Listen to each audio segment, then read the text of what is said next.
আমাদের মধ্যে অনেকেই আছেন যারা পেঁপের তরকারি খেতে একদম পছন্দ করেন না। তাই আমি আজকে পেঁপের একটা দুর্দান্ত রেসিপি নিয়ে আসলাম, যেটা তৈরি করা অনেক ইজি।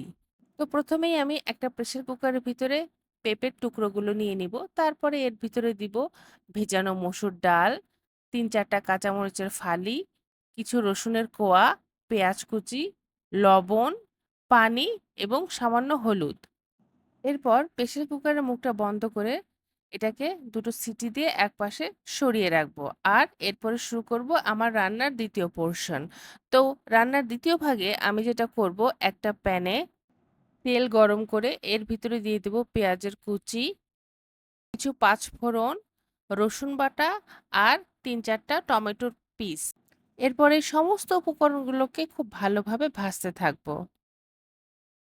এগুলো যখন ভাজা, ভাজা হয়ে যাবে তখন এর ভিতরে ঢেলে দেব সিদ্ধ করে রাখা সেই পেঁপে আর মসুর ডাল।